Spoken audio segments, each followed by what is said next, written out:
Hello students, आज हम बात करने जा रहे हैं क्लास 10 सब्जेक्ट इंग्लिश में चैप्टर 2 के बारे में, जिसका नाम है लॉन्ग वॉक टू फ्रीडम। इसकी आज हम समरी पढ़ेंगे। This chapter is an extract from the autobiography of Nelson Mandela, born 18 July 1981, the first black president of South Africa. यानी कि यह चैप्टर एक छोटा सा भाग है जो कि ऑटोबायोग्राफी थी, नेल्सन मंडेला ने लिखी थी। नेल्सन मंडेला का जन्म 18 जुलाई 1981 में हुआ था। ये फर्स्ट ब्लैक यानी कि सबसे पहले अश्वेत प्रेसिडेंट थे, राष्ट्रपति थे साउथ अफ्रीका के। It begins with the description of their inaugural ceremony, which take place in the 10th May 1994, where the entire nation, along with many international leaders, embraced the victory of the newly and fairly elected government. यह शुरू होता है उस वर्णन से जहां पर एक समारोह रखा गया था, उद्घाटन समारोह रखा गया था 10 में 1994 को, जिसमें अंतर्देशीय लीडर्स आए हुए थे एक नए और बिना पक्षपात के चुनी गई एक सरकार को अंगीकार करने के लिए, उनकी जीत को अंगीकार करने के लिए।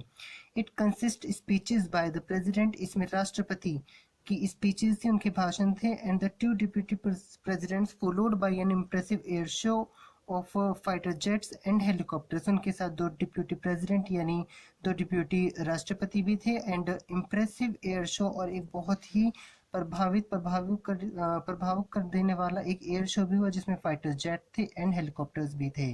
ये उस चीज का डिस्क्रिप्शन है जो उद्घाटन समारोह हुआ था और जहाँ पर बहुत सारे नेता आए हुए थे। और हमारे जो प्रेसिडेंट थे नेल्सन मंडेला, जो कि सबसे पहले अश्वेत यानी जो चेहरे से जो डल होते हैं, मतलब जो डल कॉम्प्लेक्शन वाले होते हैं, ऐसे प्रेसिडेंट फर्स्ट टाइम वहां पर चुने गए थे। ये बिना किसी पक्षपात के चुने गए थे। उस समारोह से ये वाला चैप्टर शुरू होता है। In the first decade of 20th century का सबसे पहला जो डिकेड था, white supremacy introduce the system of apartheid and made life for dark skin people are living hell. 20th century के फर्स्ट डिकेड में व्हाइट सुप्रीमेसी यानी कि जो गोरे लोग थे, जो अंग्रेज लोग थे, उन्होंने बहुत ज्यादा महत्व दिया हुआ था रंग भेद के सिस्टम को। अपार्थाइड का मतलब होता है रंग भेद का सिस्टम को, और इसी वजह से उन्होंने डार्क स्किन यानी कि जो ब्लैक पीपल थे, जो काले लोग थे, उनकी जिंदगी को एक नरक बनाकर रख दिया था।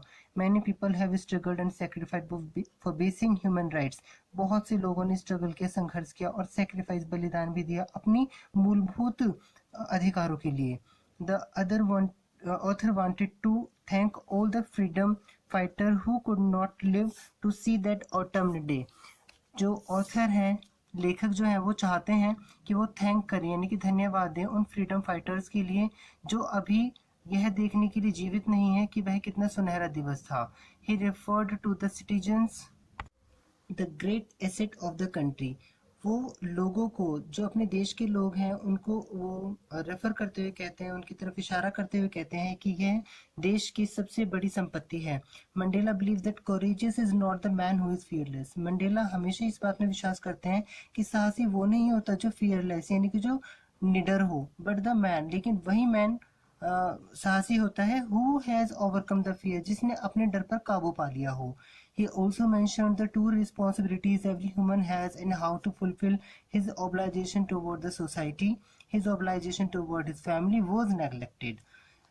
इसका मतलब है कि जो नेल्सन मंडेला थे, उन्होंने दो रिस्पॉन्सिबिलिटी, दो जिम्मेदारियां भी हर एक प्रत्येक मनुष्य के लिए बताई जो कि उन्हें फुलफिल करनी चाहिए। एक तो जो अपनी सोसाइटी है, समाज के लिए, उसके लिए ऑब्लाइजेशन होना चाहिए, उनके लिए उनको अनुकरण करना चाहिए, और दूसरा अपनी फैमिली के लिए भी उनको अनुकरण करना चाहिए, उनको ऑब्लाइज करना चाहिए, उनका आभार व्यक्त करना चाहिए, जो कि वो कभी कभी नेग्लेक्ट भी कर देते हैं, नजरअंदाज भी कर देते हैं। He became a man of people when he realized that the idea of freedom was an illusion for him. उन्हें he became a man of people, वो मैन ऑफ पीपल यानी कि लोगों के लिए एक प्रेरणा तब बने व्हेन ही रियलाइज, जब उनको ये रियलाइज हुआ कि जो उनका आइडिया था फ्रीडम का, स्वतंत्रता का, वो तो केवल एक इल्यूशन था, वो केवल एक भ्रम था उनके लिए। It was then he joined the African National Congress and fought for his right till he became first black president of the nation. यह तब की बात है जब उन्होंने अफ्रीकन नेशनल कांग्रेस को ज्वाइन किया और तब तक अपने अधिकारों के लिए लड़ते रहे जब तक कि वो एक अश्वेत राष्ट्रपति उस देश के न बन गए हों।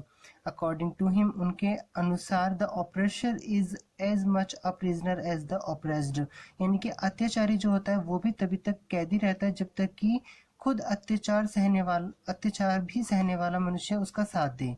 As soon as the former robs the oppressed of their freedom, he himself gets robbed of his humanity, thus the oppressor too is not free। यानी कि जिस प्रकार से जो ऑप्रेस्ड होता है, यानी कि अत्याचारों को जो सहने वाला होता है, उसकी तो फ्रीडम स्वतंत्रता जाती ही जाती है, लेकिन जो अत्याचार करता है उसकी भी ह्यूमैनिटी यानी कि उसकी भी जो मानवता होती है वह भी छिन गई होती है। इस प्रकार से ये भी कहा जा सकता है कि जो अत्याचारी होते हैं वो भी फ्री यानी स्वतंत्र नहीं होते। Thank you and have a nice day.